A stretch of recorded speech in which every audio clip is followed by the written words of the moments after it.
नहीं देखा। तरक्की का सबूत दे दिया पीएम मोदी ने, लेकिन विपक्ष को इसमें ताबूत नजर आ रहा है। इस गंदी सियासत पर मैं जाऊं, ये तस्वीर मैं आपको दिखा रहा हूं, एरियल शॉट आप देख रहे हैं। यह है भारत की पुरानी संसद और नई संसद। यह तस्वीर आप देख रहे हैं, यह नई संसद की तस्वीर है। दुनिया फख्र और गर्व महसूस कर रही थी, आज हिंदुस्तान को नई संसद मिल गई। लेकिन इस नई संसद पर भी डर्टी पॉलिटिक्स, गंदी सियासत हो रही थी। लेकिन मैं आपको इस पर जाऊं कि कौन क्या कह रहा था, उससे पहले सिलसिलेवार ढंग से, अगर आपने सुबह से तस्वीर नहीं देखी है तो 6 तस्वीरों के जरिए सिर्फ मैं आपको पूरे दिन की खबर बताने जा रहा हूं। पहली तस्वीर दिखाई, प्रधानमंत्री नरेंद्र मोदी लगभग 7:30 बजे नई संसद भवन पहुंचे, जहां स्पीकर ओम बिरला ने उनका स्वागत किया। यह पहली तस्वीर। अगली तस्वीर दिखाई, उसके बाद 7:30 बजे पूजन हवन शुरू हो गया। 7:30 से लगभग 7:15 तक पूजन और हवन चलता रहा, ये जिसके लिए बाकायदा 21 अधीनम संत तमिलनाडु से बुलाए गए थे। उनकी मौजूदगी में, उनकी उपस्थिति में यह हवन पूजन हुआ। अगली तस्वीर दिखाई, प्रधानमंत्री नरेंद्र मोदी ने उसके बाद सेंगोल को 9-9:15 के दरमियान सेंगोल को प्रधानमंत्री मोदी ने, ये देख रहे हैं, स्थापित किया संसद के अंदर स्पीकर की कुर्सी के पास। सेंगोल को स्थापित किया प्रधानमंत्री नरेंद्र मोदी ने, उसके बाद दंडवत साष्टांग किया। अगली तस्वीर दिखाई जरा। इसके बाद ये आप देख रहे हैं सर्वधर्म सभा, जिसमें हिंदू, मुस्लिम, सिख, ईसाई, जैन, बुद्ध, यहूदी, सारे धर्मगुरु मौजूद थे। उनकी उपस्थिति में यह सर्वधर्म प्रार्थना हुई। अब इसका अगला चरण था। अगली तस्वीर दिखाई, सारे सांसद लोकसभा पहुंच गए। ये आप देख रहे हैं, ये तस्वीर मैं आपको दिखा रहा हूं, खचाखच सांसदों से भरी हुई थी लोकसभा। अगली तस्वीर दिखाइए, और प्रधानमंत्री नरेंद्र मोदी के भाषण के साथ इस कार्यक्रम का, इस उद्घाटन का समापन हो गया। लेकिन यह तस्वीर कुछ लोग घर पर बैठकर देख रहे थे। कौन? अगली तस्वीर दिखाइए। बहुत से सांसद, बहुत से नेता इस तस्वीर को, उद्घाटन को घर पर देख रहे थे। ये गए नहीं, इनके सांसद नहीं गए नई संसद पर, लेकिन ये खुद बैठकर, इनके सांसद बैठकर टीवी पर उद्घाटन देख रहे थे। टीवी पर देखने से अच्छा है तो चले ही जाते, पहली बात। दूसरी बात ये, लेकिन नकारात्मक और गंदी सियासत भी इस पर हो रही थी। अगली तस्वीर दिखाई, ये देख रहे हैं, ये जो बिल्डिंग की आप तस्वीर देख रहे हैं, आरजेडी यानी लालू यादव, तेजस्वी यादव की पार्टी इस नई संसद को, जिसे देखकर आप और मैं फख्र महसूस कर रहे हैं, उन्हें ये नई संसद, लोकतंत्र का मंदिर, उनके सांसद यहीं आकर बैठेंगे, उन्हें ये ताबूत दिख रहा था। अगली तस्वीर दिखाई, आरजेडी ने, आरजेडी के ऑफिशियल ट्विटर हैंडल से ट्वीट किया गया, ये ताबूत बना हुआ है और ये बना हुआ है नई संसद। तुलना की गई कि ये जो नई संसद है, इसका जो ये आकार है, ये हूबहू ताबूत की तरह है। सोचिए जरा, आरजेडी को आखिर क्यों ताबूत नजर आ रहा था। उसके बाद लोगों का गुस्सा फूट पड़ा आरजेडी पर, लोगों का आक्रोश देश भर से सामने आया कि आखिर आरजेडी के अपने सांसद जाकर इस संसद में बैठेंगे, कांग्रेस के सांसद बैठेंगे, वो सारे सांसद बैठेंगे जिन्होंने बहिष्कार किया है, तो आखिर ताबूत से तुलना क्यों। इतना ही नहीं, राहुल गांधी की पार्टी के सांसद भी गए नहीं, लेकिन राहुल गांधी खुद देख रहे थे संसद में क्या चल रहा है। राहुल ने ट्वीट किया, संसद लोगों की आवाज है, प्रधानमंत्री संसद भवन के उद्घाटन को राज्य अभिषेक समझ रहे हैं। यह राहुल का ट्वीट था। आइए मैं आपको दिखाता हूं, वो सारे पार्टियों के बड़े बड़े नेता जो नहीं पहुंचे संसद, लेकिन जब टीवी पर देख रहे थे, सब लोग टीवी पर मोदी को देख रहे थे कि प्रधानमंत्री मोदी क्या कर रहे हैं। देखिए मैं आपको तस्वीर दिखाता हूं, ये आप देख रहे हैं, शरद पवार, तेजस्वी यादव, मायावती, राहुल गांधी, अखिलेश, उद्धव, क्या सब देख रहे थे टीवी पर प्रधानमंत्री मोदी क्या कर रहे हैं। आइए मैं आपको बताता हूं कि आखिर शरद पवार, ये देख रहे हैं, टीवी सब देख रहे हैं। अब देखिए जरा, शरद पवार को देखिए, शरद पवार ने उद्घाटन देखने के बाद क्या लिखा है। शरद पवार लिख रहे हैं, मैंने सुबह का समारोह देखा, मुझे खुशी है मैं वहां नहीं गया। वहां जो भी हुआ उसे देखने के बाद मैं चिंतित हूं, क्या हम देश को पीछे की तरफ ले जा रहे हैं? क्या यह इवेंट सीमित लोगों के लिए था? अब देखिए जरा, तेजस्वी की पार्टी के ट्विटर हैंडल यानी आरजेडी ने नई संसद पर विवादित ट्वीट किया। क्या लिखा, ये तस्वीरें देखने के बाद नई संसद की तुलना ताबूत से कर दी और नई संसद की आकृति को ताबूत की तरह बता दिया, जो मैंने आपको ट्वीट दिखाया। अब मायावती की बात। मायावती शुरू से सरकार के साथ और नई संसद के साथ खड़ी हैं। उन्होंने लिखा, नए संसद भवन के उद्घाटन के लिए केंद्र को शुभकामनाएं। नए संसद भवन का परम पूज्य बाबा साहेब की मानवतावादी सोच और उनके बनाए पवित्र संविधान की नेक मंशा के हिसाब से देश और जनहित में सही और भरपूर इस्तेमाल हो, यह उचित होगा। अभी 3 लोग और बचे, देख रहे हैं जरा, राहुल गांधी, अखिलेश यादव और उद्धव ठाकरे, ये भी टीवी देख रहे थे। राहुल गांधी ने लिखा, संसद लोगों की आवाज है। वो आगे लिखते हैं, प्रधानमंत्री संसद भवन के उद्घाटन को राज्य अभिषेक समझ रहे हैं। अखिलेश यादव लिख रहे हैं, अखिलेश यादव के बड़े करीबी नेता हैं स्वामी प्रसाद मौर्य, वो विवादित बयानों के लिए जाने जाते हैं। तो अखिलेश ने कुछ नहीं लिखा, लेकिन स्वामी प्रसाद मौर्य ने संसद के उद्घाटन पूजन पर सवाल उठा दिए। उन्होंने कहा, केवल दक्षिण के कट्टरपंथी ब्राह्मण गुरुओं को बुलाया जाना दुर्भाग्यपूर्ण है। सोचिए, इसमें भी वो ब्राह्मण गैर ब्राह्मण देखने लगे। पंथ निरपेक्ष संप्रभु राष्ट्र में विश्वास हो तो सभी धर्मगुरुओं को बुलाते। बीजेपी ने अपनी दूषित मानसिकता और घृणित सोच को दर्शाया है। बीजेपी सेंगोल राजदंड की स्थापना कर राजतंत्र के रास्ते पर जा रही है। दक्षिण के ब्राह्मण धर्मगुरुओं को बुलाया गया है, ब्राह्मणवाद को स्थापित करने की कोशिश। अब मैं आपको बताता हूं, सामना में उद्धव ठाकरे की पार्टी का मुखपत्र है सामना। सामना में नई संसद के उद्घाटन पर सवाल उठाए गए। राष्ट्रपति द्रौपदी मुर्मू को किनारे कर दिया गया, लिखा गया, यह परंपराओं और मान्यताओं के अनुरूप सही नहीं है, यह लोकतंत्र के लिए हानिकारक है। सब कुछ मैं मतलब मोदी, यह अहंकार ही है। आइए, अब मैं आपको, इसके बाद यही खत्म नहीं हुआ। ये सारे नेता, इनकी पार्टियां, इनके सांसद उद्घाटन देख रहे थे, तो कांग्रेस की तरफ से देखिए क्या ट्वीट किया गया। कांग्रेस के ऑफिशियल ट्विटर हैंडल से ट्वीट किया गया। नेहरू की बड़ी सी तस्वीर थी, ऊपर लिखा था, कितनी भी कोशिश कर लो। कांग्रेस का ट्विटर हैंडल, नेहरू की बड़ी सी तस्वीर, मोदी जी छोटे से, यानी नेहरू जी के बराबर नहीं हो सकते मोदी जी, ये कहने की कोशिश की गई और ये बताया गया, मोदी जी कितनी भी कोशिश कर लें, नेहरू जी के बराबर नहीं हो सकते। इसके जवाब में बीजेपी ने एक तस्वीर साझा की। अगली तस्वीर दिखाई। बीजेपी ने यह तस्वीर साझा की कि यह है रियल, यह है रील, यानी जो सिर्फ कैमरे पर दिखती है बड़ी तस्वीर, और यह है रियल। ऊपर लिखा है रियल, ये कैमरा लगा है, वो रील है, और ये छोटे कद के नेहरू जी, यानी असल ये है कैमरे पर वो दिखाई जाती है। तो दोनों तरफ से ये तू मैं चल रही थी। लेकिन आइए अब मैं आपको बताता हूं, नई संसद पर जो गंदी सियासत हो रही थी, सुनिए जरा सियासतदानों। हमने प्रतीक चिन्ह इसलिए दिया ताबूत का कि लोकतंत्र का मंदिर विमर्श का जगह है, इस लोकतंत्र का ताबूतीकरण न करें। मैं विपक्ष पार्टियों से पूछना चाहता हूं, क्या आने वाले संसद सत्र में इस ताबूत में आएंगे कि नहीं आएंगे? हमको जानकारी नहीं, देख लेंगे। अब उसको ताबूत क्यों कह रहे हैं? वो किसी और मिसाल दे सकते थे ना, और मिसाल दो, उसमें भी आप ये एंगल लाते हैं। भाजपा सरकार द्वारा प्रसारित कार्यक्रम में दक्षिण के धर्माचार्यों का जिक्र करके उन्होंने देश के अन्य धर्माचार्यों का अपमान किया है। आखिर दक्षिण के ही धर्माचार्य क्यों? जब देखो तब वो लोग संविधान का अपमान करते रहते हैं। ये संसद भवन है, किसी का घर नहीं है, ये पूरे देश का सम्मान है। इस पर इस प्रकार की बात करना ये तो अशोभनीय है और ये शर्मनाक है। जितने भी विरोधी पक्ष के लोग बोल रहे हैं, पहले तो इन्होंने दंडवत करना चाहिए मोदी जी का।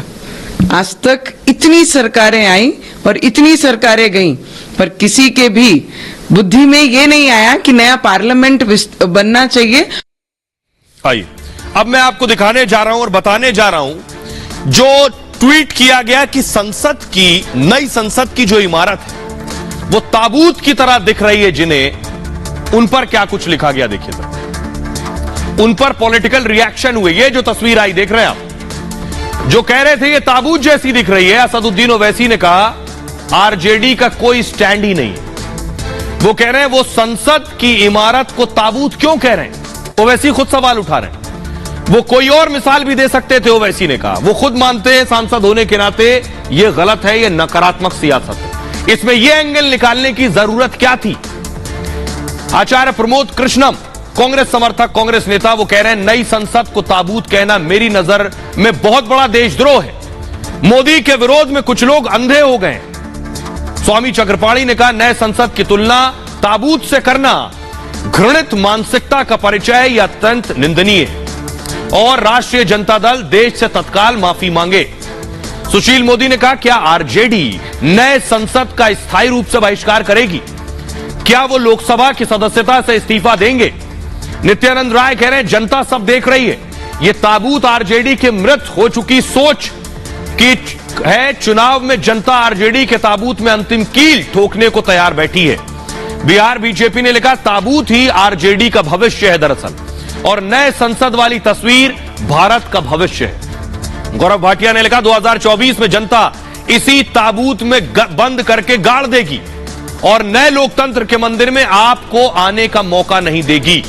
शहजाद पूनावाला लिख रहे हैं नई संसद की ताबूत से तुलना उनके ताबूत में आखिरी कील साबित होगी।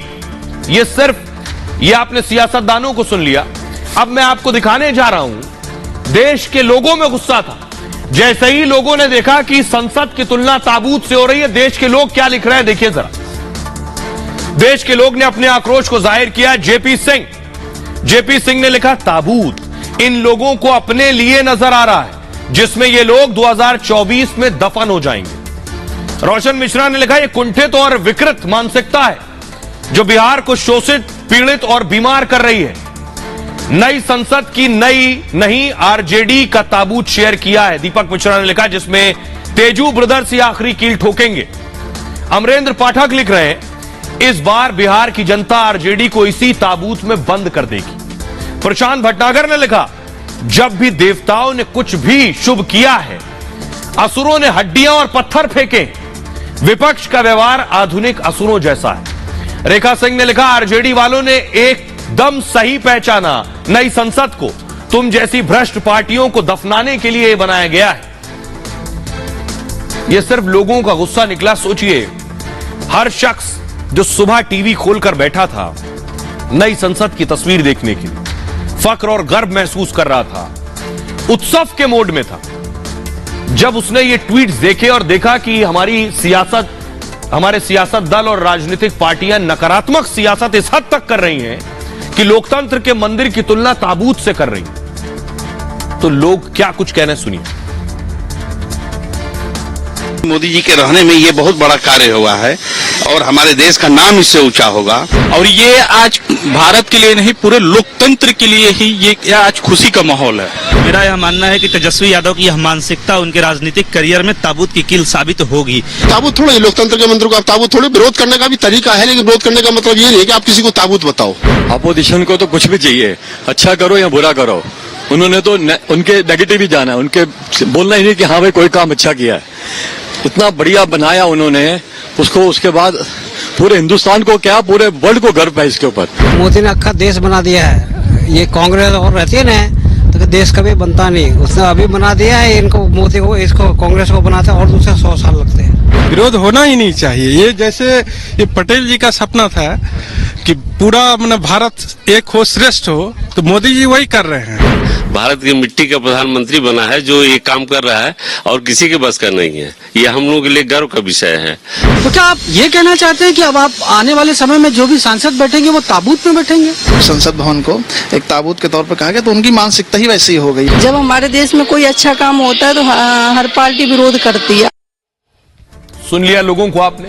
अब मैं आपको बताने जा रहा हूं, विरोधी कुछ भी कहें, आज प्रधानमंत्री नरेंद्र मोदी का एक फ्लोर टेस्ट भी था, बहुमत परीक्षण भी था कि विरोधी एक तरफ थे और प्रधानमंत्री और उनकी टीम दूसरी तरफ थी। एम्बियंस कम कीजिए प्लीज। ये तस्वीर मैं आपको दिखा रहा हूं, संसद की तस्वीर आप देख रहे हैं। सारे सांसद खचाखच भरी है। इसमें वो विरोधी पार्टियां भी हो सकती थी जो दरअसल नहीं गई हैं। तो मैं अब आपको बताने जा रहा हूं कितने सांसद बैठे थे। क्या प्रधानमंत्री नरेंद्र मोदी फ्लोर टेस्ट में पास हो गए? क्योंकि विरोधी इस जुगत में थे कि मोदी को आज हरा ही देंगे, लेकिन क्या वो विरोधी कामयाब हो पाए? अब मोदी की ताकत देख लीजिए जरा, आज की संसद में क्या ताकत थी। देखिए, अब मैं आपको दिखाने जा रहा हूं, यह है संसद और प्रधानमंत्री नरेंद्र मोदी को एक तरफ आप देख रहे हैं। नई संसद के उद्घाटन में 25 पार्टियां शामिल हुई। इनमें अकाली दल जैसी 7 गैर एनडीए पार्टियां भी थी, क्योंकि एनडीए में फिलहाल केवल 18 पार्टियां हैं। कांग्रेस समेत 21 विपक्षी दलों ने इसका बहिष्कार किया था। अब देखिए जरा, मैं क्यों कह रहा हूं, मोदी ने बहुमत परीक्षण दिया और कितने नंबर से जीता आपको बताऊं। 273 सांसद चाहिए सरकार बनाने के लिए। एनडीए प्लस के पास कितनी है? 353, 353, यानी ऐसे ही जीता हुआ है बहुमत परीक्षण। और कितने साथ आ गए वो देखिए जरा। बीजेडी के 12 सांसद, मायावती के 10, टीडीपी के 3, शिरोमणि अकाली दल के 2 और एलजेपी का 1, जेएमएम का 1 और जेडीएस का 1। तो अगर इन्हें मिला दें तो आप देखिए जरा, 353 plus 12 plus 10 plus 3 plus 2 plus 1 plus 1 plus 1 हो जाते हैं 383। चाहिए 273 है। यहां देखिए बहुमत से कितने ज्यादा है, 383। मोदी ने पहला नई संसद का बहुमत परीक्षण भी हासिल कर लिया है। ये कम से कम इससे ये पता चलता है। अब आइए मैं आपको बताता हूं कि जो लोग कह रहे हैं कि आखिर नई संसद की जरूरत क्या थी, वो लोग हैं, मोदी जब जब गुलामी की निशानी मिटाते हैं, ऐसे लोग उस गुलामी की निशानी से सन 47 से चिपके हुए हमेशा विरोध करते हैं, सिर्फ इसलिए क्योंकि मोदी मिटा रहे हैं। अब यह तस्वीर मैं आपको दिखा रहा हूं। यह देश की संसद पुरानी वाली, यह ऐसी दिखती थी। इसे गुलामी की निशानी के तौर पर भी देखा जा सकता है। अगली तस्वीर दिखाइए सर। यह है देश की नई संसद। यह जो आप देख रहे हैं गोला, यह पुरानी संसद और उसके आगे जो बनी हुई है त्रिभुज, ट्रायंगुलर, यह है नई संसद। यह नई संसद की तस्वीर आप देख रहे हैं। अगली तस्वीर दिखाइए जरा। अब अंदर लिए चलता हूं मैं आपको। यह पुरानी लोकसभा की तस्वीर आप देख रहे हैं। पुरानी लोकसभा ऐसी दिखती थी। यह सीटिंग अरेंजमेंट था। यह स्पीकर की चेयर है, देख रहे हैं आप। अब जरा आपको नई लोकसभा दिखाता हूं मैं। नई लोकसभा, यह नई लोकसभा आप देख रहे हैं। ग्रीन, जिसका बैकग्राउंड अशोक चक्र आपको नजर आ रहा है यहां, और इसके अशोक चक्र के ठीक नीचे स्पीकर की कुर्सी है और उसके दाहिने हाथ पर सिंगोल स्थापित किया गया है। ये देख रहे हैं, ग्रीन कार्पेट है इसमें। और खास बात यह कि आप देखिए सब कुछ डिजिटल होगा। अब देखिए पुरानी राज्यसभा दिखाता हूं। अगली तस्वीर दिखाइए। यह पुरानी राज्यसभा की तस्वीर आप देख रहे हैं। डिप्टी चेयरमैन यहां बैठते हैं। यह पुरानी राज्यसभा। और अगली तस्वीर दिखाइए जरा। यह आप देख रहे हैं, यह नई राज्यसभा है। नई राज्यसभा पुरानी राज्यसभा से बिल्कुल जुदा, बिल्कुल अलग है। तो प्रधानमंत्री मोदी गुलामी की निशानियां मिटा रहे हैं। ये मैं क्यों कह रहा हूं, यह आपको सबूतों के साथ बताने जा रहा हूं। जिन्हें परेशानी है कि मोदी गुलामी की निशानी क्यों मिटा रहे हैं, वो गुलामी की निशानी के साथ रहते आए हमेशा, और आज भी चाहते हैं इसी निशानी के साथ रहना। देखिए जरा, अब मैं आपको दिखाने जा रहा हूं प्रधानमंत्री मोदी को। आप देख रहे हैं, तो मैं आपको बताने जा रहा हूं कि पुरानी संसद अंग्रेजों ने बनवाई, नई संसद भारत सरकार ने बनवाई। पुरानी संसद की जो शुरुआत हुई 12 फरवरी 1921 में हुई, आजादी से पहले। नई संसद आजाद भारत में 10 दिसंबर 2020 को बननी शुरू हुई। इसका शिलान्यास किसने किया था, पढ़िए जरा। ड्यूक ऑफ कनॉट ऑर्थर ने। इसका शिलान्यास प्रधानमंत्री मोदी ने किया। इसका डिजाइन बनाया था एडविन लुटियंस और हर्बर्ट बेकर ने। इसका डिजाइन बनाया है भारतीय डिजाइनर विमल पटेल ने। इसका निर्माण अंग्रेज शासकों के हिसाब से हुआ है और इसका निर्माण नए भारत के हिसाब से तैयार किया गया है। यह जो पुरानी संसद है, यह दरअसल अंग्रेजों ने अपने प्रतिनिधियों की बैठक के लिए बनाई थी। उसे बाद में आजाद भारत में संसद की तरह इस्तेमाल किया जाने लगा। नई संसद इसलिए बनाई गई, ज्यादा सांसद बैठ सके, भविष्य के भारत के हिसाब से तैयारी की गई। यह आजादी से पहले की बनी है, अंग्रेजों की बनवाई है। लेकिन विरोधी सांसदों को यही चाहिए, क्योंकि गुलामी की निशानी चाहते हैं वो, और ये नई संसद आजादी के अमृतकाल में बनी। ये 6 साल में बनकर तैयार हुई, ये संसद 28 महीने में तैयार हुई बनकर। इसका उद्घाटन देखिए वायसराय लॉर्ड इरविन ने किया था, और इसका उद्घाटन प्रधानमंत्री नरेंद्र मोदी ने किया है। और ये खास भेंट दी गई, इसमें खास भेंट जो थी वो इरविन को गोल्डन चाबी दी गई थी, गोल्डन की। इसे मान लीजिए भारत पर हुकूमत की गोल्डन की, लेकिन ये यहां प्रधानमंत्री को संगोल दिया गया, जो देश के कल्याण की जिम्मेदारी जिसे सौंपी जाए उसे दिया जाता है। संदेश पढ़ा गया यहां इस संसद में किंग जॉर्ज पंचम का, यहां संदेश पढ़ा गया देश की राष्ट्रपति द्रौपदी मुर्मू का। इसकी पहली बैठक अंग्रेजों के जमाने में हुई थी, और इसकी पहली बैठक मॉनसून सत्र में होगी। प्रधानमंत्री नरेंद्र मोदी ने भी आज गुलामी की मानसिकता मिटाने और गुलामी की निशानी मिटाने का जिक्र किया। जरा सुनिए पीएम मोदी को जब वो नई संसद में बोल रहे थे। सैकड़ों साल की गुलामी ने हमसे हमारा ये गौरव छीन लिया। एक ऐसा भी समय आ गया जब हम दूसरे देशों में हुए निर्माण को देखकर मुग्ध होने लग गए। 21वीं सदी का नया भारत बुलंद हौसले से भरा हुआ भारत अब गुलामी की उस सोच को पीछे छोड़ रहा है। आज भारत प्राचीन कला की उस गौरवशाली धारा को एक बार फिर अपनी तरफ मोड़ रहा है। आइए मैं आपको बताने जा रहा हूं कि आखिर जो नई संसद बनी है ये पूरी तरह से मेड इन इंडिया है। एक एक चीज भारत की लगी है, न सिर्फ एक एक चीज बल्कि एक एक चीज भारत के अलग अलग राज्य, अलग अलग शहरों से लाकर लगाई गई है, जिससे पूरा देश इसके साथ जुड़ाव महसूस कर सके। ये आप देख रहे हैं, ये कालीन की तस्वीर है। जो कारपेट है, ये कारपेट उत्तर प्रदेश के मिर्जापुर का है। जी हां, मिर्जापुर की कारपेट है। अगली तस्वीर दिखाई जरा। ये जो आप पत्थर देख रहे हैं, जिस पत्थर का इस्तेमाल हुआ है, ये भी राजस्थान का है। हर एक चीज भारत की है। ये तस्वीर आत्मनिर्भर भारत की है, जिसमें पूरे भारत को शामिल किया गया है। आइए अब मैं आपको बताता हूं, संसद खास है और श्रेष्ठ भारत का यह प्रयास है। क्या क्या है देखिए जरा। हर चीज हो सकता है आपके शहर से भी लाकर लगाई गई हो, या वहां अगर खास है तो उसका इस्तेमाल किया गया होगा। देखिए ये नई संसद आप देख रहे हैं। ये लोकसभा की तस्वीर मैं आपको दिखा रहा हूं। सबसे पहले मैं शुरू करूंगा, प्रधानमंत्री जहां पर खड़े हैं, ध्यान से देखिए। प्रधानमंत्री जहां पर खड़े हैं, कालीन दिख रही है, और कालीन के नीचे है लकड़ी, बांस, वुडन। बांस की फ्लोरिंग जो है ये त्रिपुरा की है, यानी नॉर्थ ईस्ट कनेक्ट हो गया। सीलिंग जो ऊपर देख रहे हैं, मैं आपको दिखाऊं, ये देखिए सीलिंग की तस्वीर आपको नजर आ रही। ऊपर की छत, अंदर की जो छत है, सीलिंग की संरचना दमन और दीव में हुई। सोचिए दक्षिण भी आ गया। अब देखिए जरा, अब उत्तर प्रदेश देखिए, जो कारपेट बिछी जिस पर मोदी जी खड़े हैं, ये कारपेट मिर्जापुर और भदोई से आई है। भदोई कारपेट सिटी के नाम से जाना जाता है। अब देखिए ये जो मार्बल लगे हुए हैं, लाल सफेद जो सैंड स्टोन लगा हुआ है, ये राजस्थान से आया है। संसद के साथ राजस्थान भी जुड़ गया। हरियाणा क्यों पीछे रहे?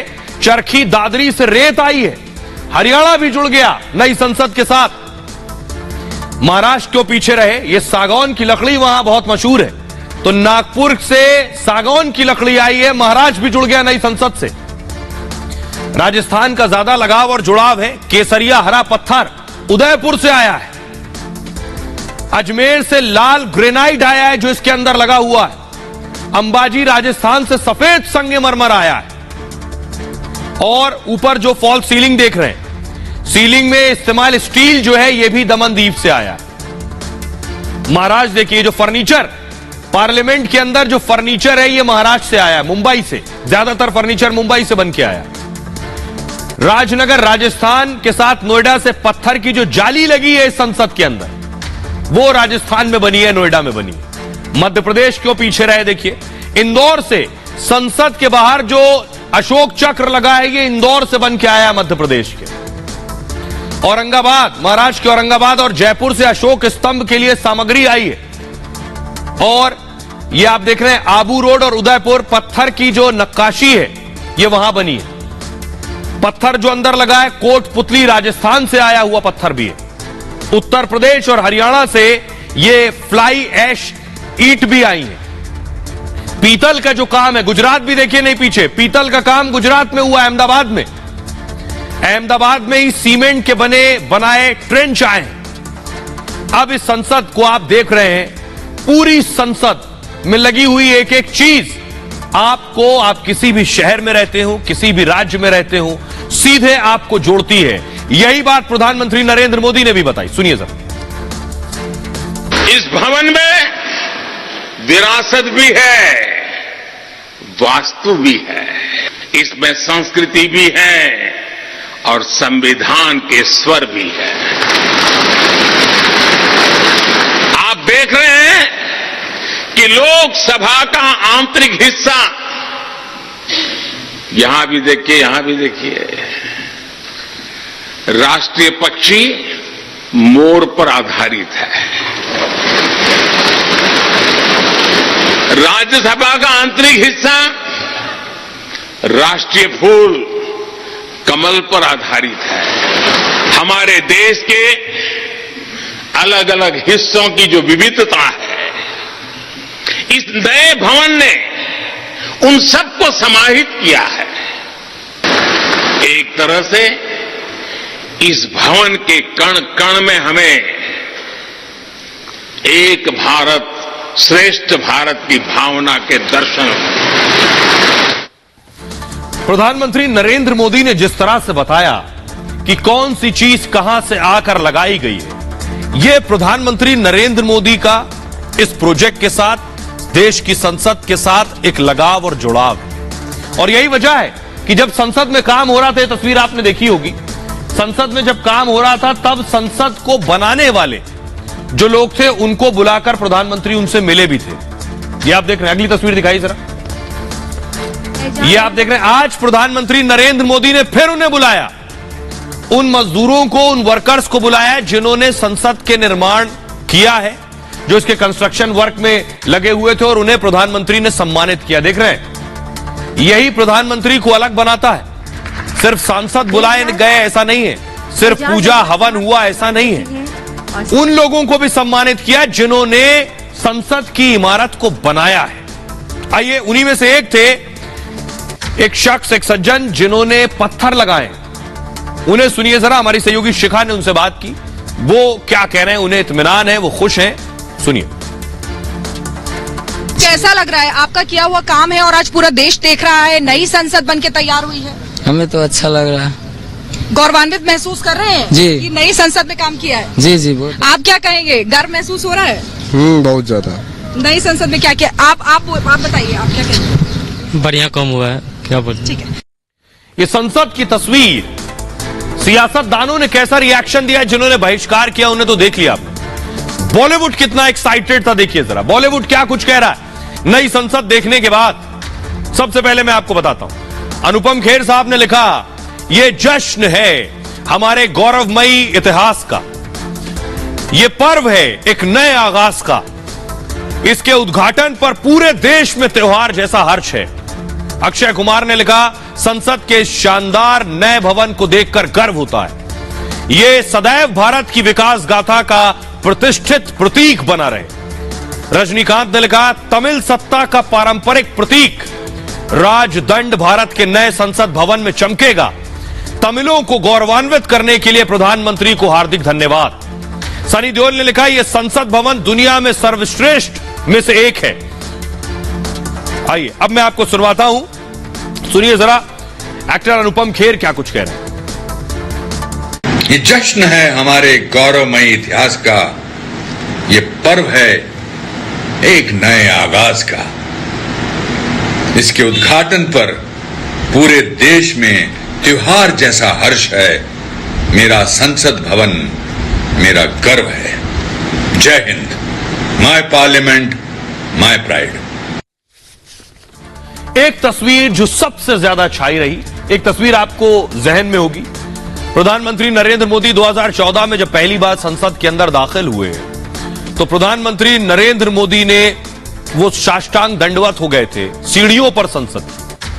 ये सम्मान और ये लगाव उनका संसद के लिए था। आज वही तस्वीर देखने को मिली एक बार फिर से।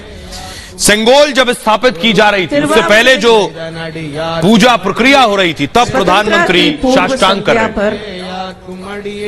ये लगाव और ये जुड़ाव क्यों है, ये मैं आपको बताता हूं। और एक दिलचस्प बात ये बताता हूं कि सेंगोल के बारे में सब बता रहे हैं, लेकिन प्रधानमंत्री मोदी को सेंगोल के बारे में कैसे पता चला?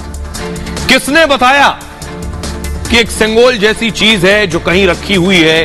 उसके बाद प्रधानमंत्री नरेंद्र मोदी ने उसे मंगवाया। मैं आपको बताता हूं, सेंगोल को संसद में जगह मिल गई है। दशकों बाद इसे संसद में जगह मिली और स्पीकर के आसन के पास इसे स्थापित कर दिया प्रधानमंत्री मोदी ने, ताकि दुनिया देख सके और भारत गर्व कर सके। क्योंकि सेंगोल सत्ता के हस्तांतरण का प्रतीक है। प्रधानमंत्री नरेंद्र मोदी इसे ऐसे कहते हैं जिसे सेंगोल सौंपी जाए, देश के कल्याण की जिम्मेदारी उसके ऊपर है। यह एक तरह का राजदंड है जो 5 फीट लंबा है और चांदी से बना है, जिस पर सोने की परत चढ़ी हुई। पवित्र सेंगोल के शीर्ष पर, टॉप पर अगर आप देखेंगे तो नंदी विराजमान है। सेंगोल के बारे में मशहूर डांसर पद्म सुब्रमण्यम ने प्रधानमंत्री को बताया। डांसर पद्म सुब्रमण्यम ने बाकायदा चिट्ठी लिखी प्राइम मिनिस्टर ऑफिस को। इस खत को लेकर पीएम ने जानकारी जुटाई। इसके बाद मोदी ने इसे ढूंढने का फैसला किया। ये सेंगोल कहां है, इसे लेकर आई।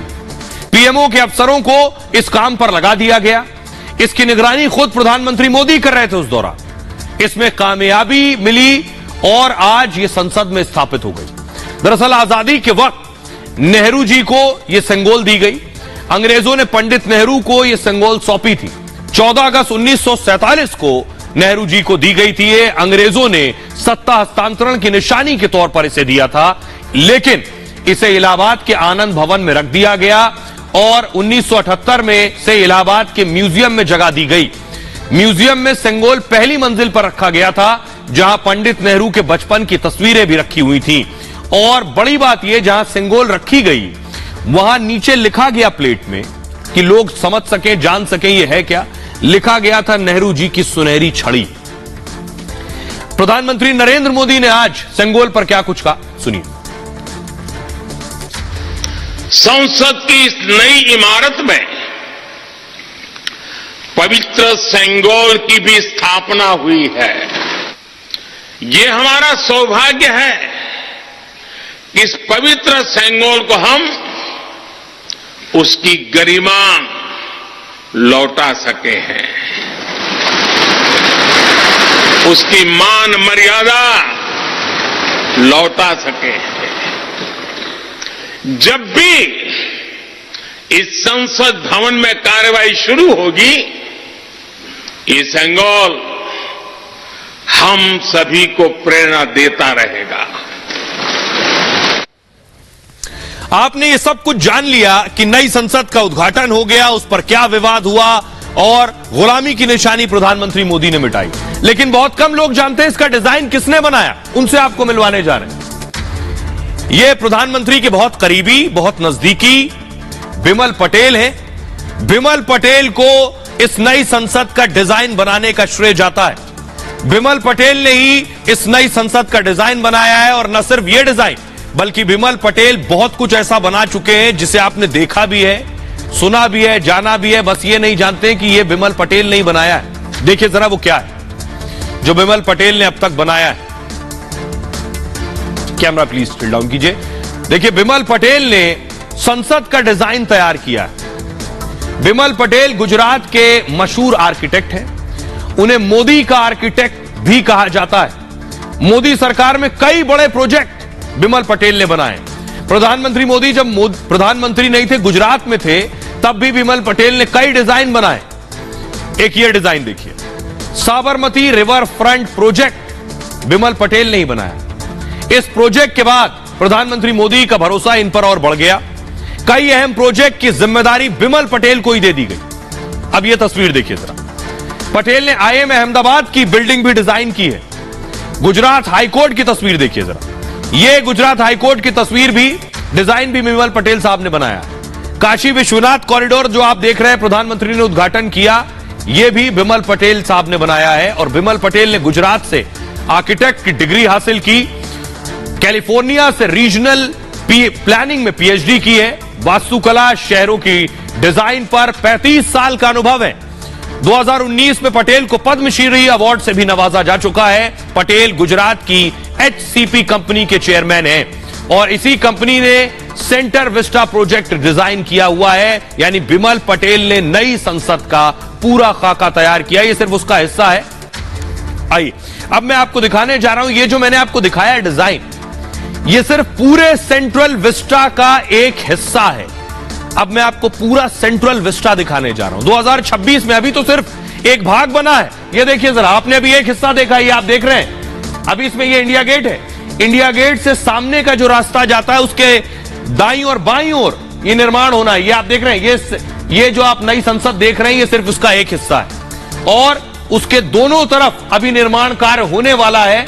वो हिस्सा मैं आपको दिखाऊंगा, ये देख रहे हैं, 1 2 3 4 5 6 7 8 9 10, ये जो दोनों तरफ अभी कंस्ट्रक्शन होना है, ये सेंट्रल विस्टा प्रोजेक्ट का हिस्सा है, ये दोनों तरफ जो आप देख रहे हैं। आइए मैं आपको बताता हूं इसमें क्या क्या बनना है। इसमें अभी बहुत कुछ बनना है।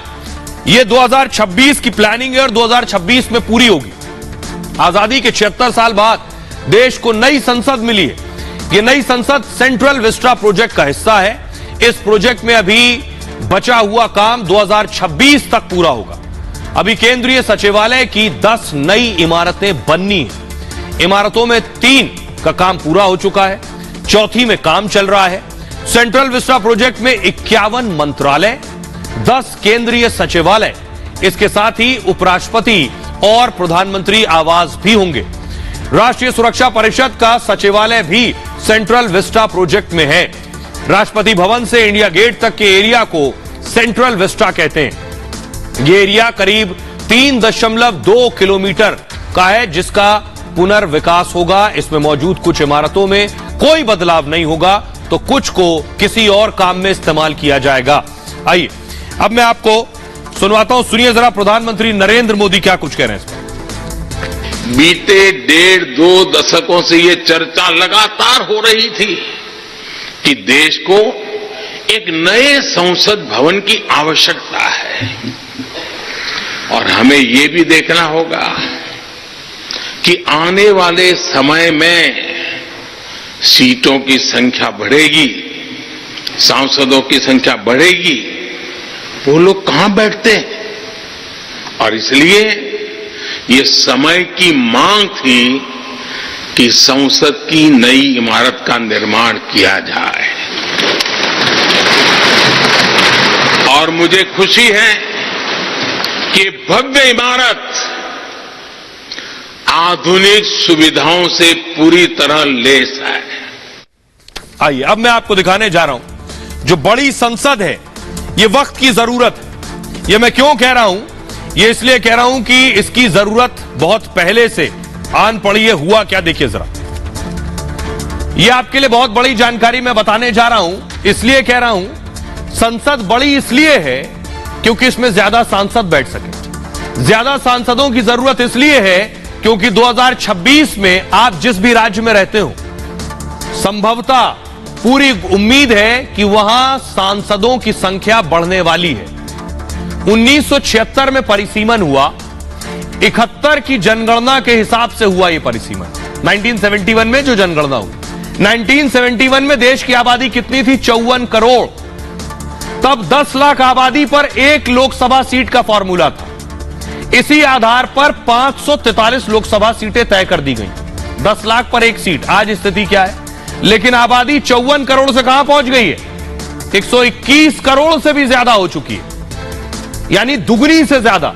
1971 के मुकाबले 2.25 गुना ज्यादा आबादी। 1971 के बाद देश में 5 बार जनगणना हो चुकी है। आखिरी बार 2011 में जनगणना हुई थी, 2021 की जनगणना अभी बाकी है।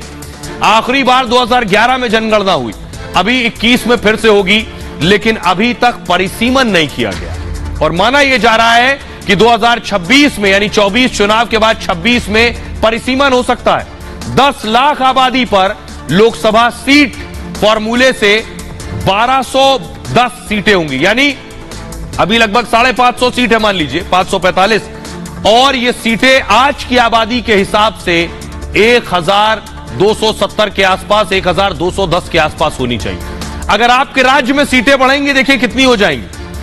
उत्तर प्रदेश की स्थिति देखिए, अभी 80 सीट है, परिसीमन के बाद यूपी में अकेले 147 सीट्स हो जाएंगी। उत्तर प्रदेश बहुत इंपॉर्टेंट हो जाएगा, 67 सीटें बढ़ जाएंगी परिसीमन के बाद। राजस्थान देखिए, अगर यहां परिसीमन हुआ, अभी 25 सीटें, परिसीमन के बाद 50 सीटें राजस्थान में हो जाएंगी, 25 सीटें बढ़ जाएंगी। मध्य प्रदेश देखिए, 29 सीटें अभी लोकसभा की हैं, परिसीमन के बाद 53 हो जाएंगी, 25 सीटें मध्य प्रदेश में बढ़ जाएंगी। लगभग सब जगह दोगुने के आसपास सीटें हो रही। बिहार में अभी 40 है, परिसीमन के बाद 76 सीटें हो जाएंगी, 36 सीटें बिहार में बढ़ जाएंगी। झारखंड में 14 सीटें हैं, परिसीमन के बाद 24 हो जाएंगी, 10 सीटें बढ़ जाएंगी। हरियाणा देखिए, अभी 10 हैं, परिसीमन के बाद 18 यानी 8 सीटें बढ़ जाएंगी। ये मैं इसलिए भी बता रहा हूं कि पूरे देश में सीटें बढ़ जाएंगी तो फिर पार्लियामेंट में, संसद में सरकार बनाने के लिए लोकसभा के सांसद भी ज्यादा चाहिए, लड़ाई भी बड़ी होगी। आंध्र प्रदेश में 25 सीटें, परिसीमन के बाद 37 हो जाएंगी, 12 सीटें बढ़ जाएंगी। कर्नाटक में 28 सीटें, परिसीमन के बाद 45, 17 सीटें बढ़ जाएंगी। तमिलनाडु में 39 है, परिसीमन के बाद 53, 14 सीटें बढ़ जाएंगी। तो ये जो आंकड़े हैं, ये बता रहे हैं, ये मैं क्यों कह रहा हूं, जब 1210 सीटें हो जाएंगी, मान लीजिए 1210, तो लगभग 606 सीटें, 606 सीटें चाहिए होंगी। अभी 273 चाहिए, तब 606 सीटें चाहिए होंगी सरकार बनाने के लिए। सुनिए, और उससे पहले मैं आपको सुनाने जा रहा हूं, सुनिए अर्जुन राम मेघवाल साहब क्या कह रहे हैं और प्रमोद तिवारी क्या कह रहे हैं। पीएम साहब के भाषण में भी इस चीज का भी जिक्र है कि जब संख्या बढ़ेगी मेंबर ऑफ पार्लियामेंट्स की, तब वो बैठेंगे कहां, इसलिए इसकी आवश्यकता थी। उसमें तो बैठने की जगह ही नहीं थी ना, तो आवश्यकता थी नई पार्लियामेंट बिल्डिंग बनाने की। ये सभी विपक्ष के सदस्यों को पता है। आप पुराने रिकॉर्ड उठा के देखिए, मीरा कुमार जी के समय जब संसद में बहस हुई थी, इन लोगों ने कहा था। अब ये बहस कर रहे हैं दूसरी उल्टी, क्योंकि इनका कोई पॉलिटिकल कंपल्सन होगा, क्योंकि मोदी जी ने कोई अच्छा काम किया है तो वो इनको पसंद नहीं रहा होगा। जो विपक्ष की आशंका थी सही साबित हुई। हमने कहा था ना कि मोदी जी एक फोटो, एक फ्रेम, एक पत्थर पर सिर्फ एक नाम के चक्कर में उन्होंने भारत की आदिवासी महिला, जो प्रथम नागरिक और देश की राष्ट्रपति हैं, उस दिन उनको आसपास नहीं आने दिया गया। स्वतंत्रता संग्राम सेनानियों का भी जिक्र नहीं था। सम्मानित कर रहे थे आप श्रमिकों को, तो काश स्वतंत्रता संग्राम सेनानियों को भी सम्मानित कर देते, जिनकी वजह से संसद है, ये सदन है, ये संविधान है। अब आपको बताने जा रहा हूं मैं, ये भारत की संसद, नई संसद देखकर विरोधी कुछ भी कहें, लेकिन दुनिया में इस नई संसद का डंका बज रहा है। लोग इसकी बात कर रहे हैं, लोग देख रहे हैं भारत ने कितनी शानदार नई संसद बनाई है। सबसे पहले मैं आपको दिखाने जा रहा हूं, ये यूके की पार्लियामेंट की तस्वीर आप देख रहे हैं। यूके की, भारत की देख ली, ये यूके की पार्लियामेंट। अगली तस्वीर दिखाई, ये नीदरलैंड्स की पार्लियामेंट है, ऐसी दिखती है नीदरलैंड्स की पार्लियामेंट। अगली तस्वीर दिखाइए जरा, ये अमेरिका की पार्लियामेंट है। आइए मैं आपको अब तुलना करने जा रहा हूं और दिखाने जा रहा हूं कि दुनिया की जो संसद है उनकी हालत क्या है। आज भारत ने नई संसद बनाकर सबको एक संदेश दिया है बड़ा। ये मैं क्यों कह रहा हूं, जरा देखिए, खस्ता हाल है संसद। सबसे पहले आपको ब्रिटेन लिए चलता हूं। भारत में नई संसद तैयार है, ब्रिटेन में अब भी पुरानी वाली है। हालत देखिए क्या है इसकी। ब्रिटेन की संसद जर्जर और खस्ता हाल है। ब्रिटेन की संसद 19वीं शताब्दी में बनी थी ब्रिटिश संसद को हाउस ऑफ कॉमन्स कहते हैं और टेम्स नदी के किनारे बनी संसद में दरारें आ गई हैं। संसद के कई हिस्सों में पानी टपकता है। सांसद इमारतों के गिरने की आशंका जता चुके हैं कि कभी भी गिर सकती है। नई इमारत बनाने या इसकी मरम्मत की अपील कर रहे हैं कि इसको बना के ठीक करिए, लेकिन अब भी ब्रिटेन में उसी पुरानी संसद में काम हो रहा है। इस संसद को बनने में भी 30 साल लग चुके हैं। अब देखिए जरा नीदरलैंड्स लिए चलते हैं। नीदरलैंड का संसद भवन सबसे पुराना माना जाता है। यह तस्वीर आप देख रहे हैं। यहां संसद की इमारत का नाम है द बिन्नेनहोफ और 13वीं शताब्दी में इसका निर्माण कराया गया था। यानी नीदरलैंड्स की संसद को बने 700 साल हो चुके हैं। संसद की इमारत बहुत पुरानी हो चुकी है। यह भी फिर भी संसदीय कार्रवाई इसी इमारत में होती है, क्योंकि नीदरलैंड्स ने कोई और संसद भवन अब तक नहीं बनाया है।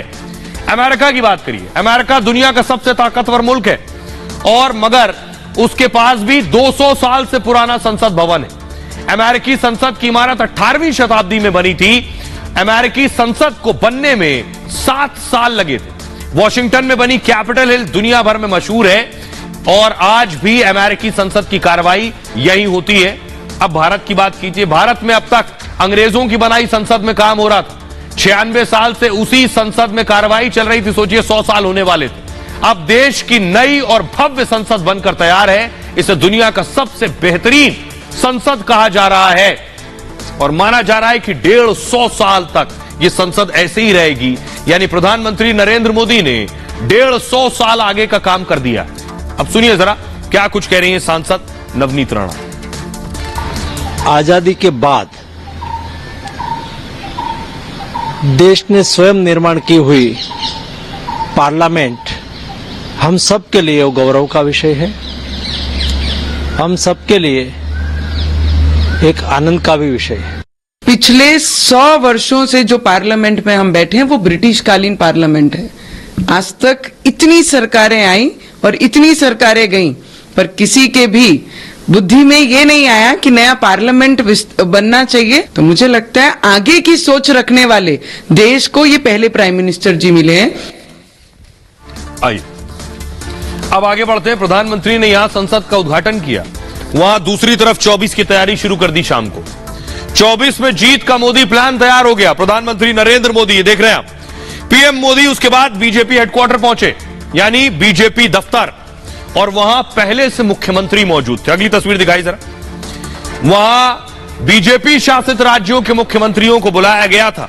अगली तस्वीर दिखाई जरा। ये देख रहे हैं सारे मुख्यमंत्री, डिप्टी सीएम भी बैठे हुए थे। प्रधानमंत्री नरेंद्र मोदी 2024 की तैयारी में जुट गए। सोचिए विरोधी जब ट्वीट खेल रहे हैं, इस जुगत में लगे हैं कि प्रधानमंत्री मोदी और नई संसद पर हमला कर लें, तब प्रधानमंत्री नरेंद्र मोदी 24 की तैयारी में लगे। ये तस्वीर देखिए। कौन कौन से मुख्यमंत्री मौजूद थे। उत्तर प्रदेश के सीएम योगी आदित्यनाथ थे। उत्तराखंड के मुख्यमंत्री पुष्कर सिंह धामी मौजूद थे। मध्य प्रदेश के मुख्यमंत्री शिवराज सिंह चौहान इस बैठक में थे। हरियाणा के सीएम मनोहर लाल खट्टर मौजूद थे और असम के सीएम हिमंता बिस्वा शर्मा थे। गुजरात के मुख्यमंत्री भूपेंद्र पटेल बैठक में थे। अरुणाचल के सीएम पेमा खांडू थे और गोवा के मुख्यमंत्री प्रमोद सावंत थे। मणिपुर से एन बीरेन सिंह थे। ये सारे सीएम मौजूद थे। त्रिपुरा के सीएम मणिक साहा भी मौजूद थे इस बैठक में। आइए अब मैं आपको सुनवाता हूं क्या ये बैठक 24 की तैयारी के तौर पर थी। जरा सुनिए क्या कुछ कह रहे हैं गजेंद्र सिंह और जगदम्बिका पाल। वाले अब से पहले भी जितनी बार उन्होंने इस तरह की आलोचनाएं की थी, उतनी ही बार उनको मुंह की खानी पड़ी। मुझे लगता है कि अब की एक बार फिर देश की जनता नरेंद्र मोदी जी के नेतृत्व में आस्था व्यक्त करते हुए भारत का नेतृत्व उन्हें फिर सौंपने का मानस बना चुकी है। प्रजातंत्र में उस पार्लियामेंट के अंदर सरकार वही बनाएगा जिसके जनादेश होगा। भारतीय जनता पार्टी को 14 में जनादेश मिला, 19 में मिला, फिर 24 में। अब देखिए प्रधानमंत्री ने 24 का प्लान तैयार कर लिया। 24 में ज्यादा वक्त बचा नहीं, 1 साल से भी कम का वक्त बचा है। प्रधानमंत्री नरेंद्र मोदी हमेशा एक्शन में होते हैं। यही खूबी है बीजेपी की कि विरोधी बीजेपी को टारगेट करने में लगे रहते हैं और बीजेपी आगे की तैयारी में। विरोधियों को भी बीजेपी से सीखना चाहिए, उन्हें भी 24 की तैयारी में लगना चाहिए। देखिए जरा। मोदी सरकार के 9 साल पूरे होने पर विशेष अभियान शुरू होगा। क्या होना है 24 के लिए मैं आपको बता रहा हूं। पीएम मोदी की 31 मई को अजमेर में रैली होगी। पीएम संपर्क से समर्थन अभियान की शुरुआत करने वाले 31 मई से 30 जून तक यह अभियान चलने वाला है। एक महीने में मोदी देश भर में 20 रैलियां करने वाले हैं। अकेले उत्तर प्रदेश में मोदी 5 से 6 रैली कर सकते हैं। अमित शाह, योगी आदित्यनाथ, राजनाथ सिंह इनमें शामिल हैं। जेपी नड्डा, नितिन गडकरी भी ये रैलियां करेंगे। 23 जून को श्यामा प्रसाद मुखर्जी की पुण्यतिथि है और इस मौके पर प्रधानमंत्री मोदी डिजिटल रैलीज को भी संबोधित करेंगे। रैली में 10 लाख कार्यकर्ताओं को जोड़ने की तैयारी है और 396 लोकसभा सीटों पर रैली करने का आयोजन की योजना है। हर रैली में केंद्रीय मंत्री या राष्ट्रीय नेता मौजूद रहेंगे। पूरे देश में 1 लाख परिवारों से संपर्क किया जाएगा। लोकसभा सांसद अपने क्षेत्र के वोटर से जाकर मिलेंगे, सरकार की 9 साल की उपलब्धियों को बताएंगे। बीजेपी का खास फोकस लाभार्थी वोट बैंक पर है, जिन्हें केंद्र की योजना का फायदा मिल रहा है और बीजेपी पूरे देश में 51 बड़ी जनसभाएं करने वाली है। तो यही होता है, प्रधानमंत्री नरेंद्र मोदी जब एक्शन मोड में होते हैं तो इसी तरह से काम होता है। विरोधी मोदी को टारगेट करने में समय गंवाते हैं और मोदी काम करने में। आइए खबरों में आगे बढ़ते हैं। आज की एक और बड़ी खबर है मोहब्बत की दुकान और कट्टरपंथी अरमान। तस्वीरें मैं दिखाने जा रहा हूं। पिछले कई दिनों से इस तरह की तस्वीरें सामने आ रही है। ये तस्वीर आप देख रहे हैं कि इंदौर की तस्वीर है, जहां एक लड़की हिंदू लड़के के साथ जा रही थी, मुस्लिम लड़की, उसे रोक लिया। फुल स्क्रीन लीजिए जरा, दिखाइए क्या हुआ।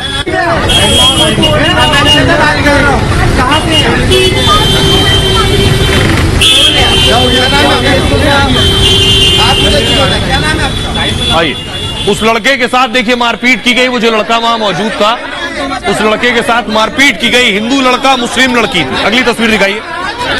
उसके बाद देखिए जरा, 1 2 3 4 5 6 आरोपियों को गिरफ्तार कर लिया गया है जो ऐसी हरकत कर रहे थे, जो खुद ठेकेदार बने हुए थे। आइए मैं आपको पूरी घटना बताता हूं, हुआ क्या इंदौर में। दरअसल इस तरह की घटनाएं जो बढ़ गई है, इस पर लगाम लगाने की जरूरत है। इंदौर में एक लड़की एक लड़के के साथ स्कूटी पर बैठकर खाना खाने जा रही। कुछ लड़कों ने जैसे ही पीछे बैठी लड़की को बुर्का पहने देखा, लड़की और लड़के का नाम पूछने लगे। जैसे ही उन्हें पता लगा कि लड़का हिंदू है, मुस्लिम युवक हंगामा करने लगे और लड़की के साथ बदसलूकी शुरू हो गई। बीच सड़क मुस्लिम लड़के युवती को धर्म मजहब के अनुसार चलने की सीख देने लगे। कहा, नकाब पहनकर घर में रहा करो, खाना खाने के लिए बाहर आने की क्या जरूरत है, ऑनलाइन ऑर्डर कर लिया करो। हिंदू युवक के साथ बाजार में निकलकर समाज की नाक कटवा रही।